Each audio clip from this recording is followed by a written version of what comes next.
চট্টগ্রাম সরকারি city college এলাকায় graffiti বিকৃত করা নিয়ে সামাজিক যোগাযোগ মাধ্যমে শুরু হওয়া বিরোধের জেরে ছাত্রদল ও ছাত্র শিবিরের মধ্যে সংঘর্ষের ঘটনা ঘটেছে। মঙ্গলবার বিকালে কলেজের সামনে এ সংঘর্ষ হয় বলে প্রত্যক্ষদর্শী ও সংশ্লিষ্টরা জানিয়েছেন। পরিস্থিতি নিয়ন্ত্রণে আনতে ঘটনাস্থলে পুলিশ মোতায়েন করা হয়।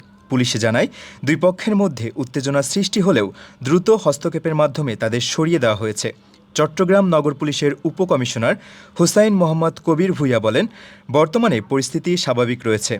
প্রত্যক্ষদর্শীদের ভাষ্য অনুযায়ী কলেজ ক্যাম্পাসে ছাত্র শিবির একটি গ্রাফিতি আঁকে, যেখানে ছাত্র রাজনীতি ও ছাত্রলীগ মুক্ত ক্যাম্পাস লেখা ছিল।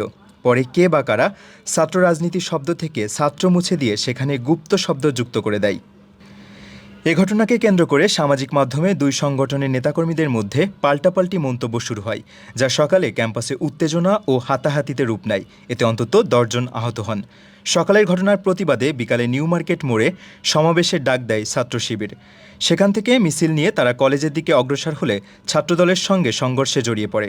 এ সময় ধাওয়া পাল্টা ধাওয়া ও ইট পাটকেল নিক্ষেপের ঘটনা ঘটে। পরিস্থিতি উত্তপ্ত হয়ে উঠলে আশেপাশের দোকানপাট বন্ধ হয়ে যায় এবং যান চলাচল ব্যাহত হয়। এ ঘটনায় দুই পক্ষই একে অপরকে দায়ী করেছে। ছাত্র শিবিরের দাবি, তাদের আঁকা গ্রাফিতি বিকৃত করে উস্কানি দেওয়া হয়েছে এবং ক্যাম্পাসে গেলে তাদের কর্মীদের উপর হামলা চালানো হয়।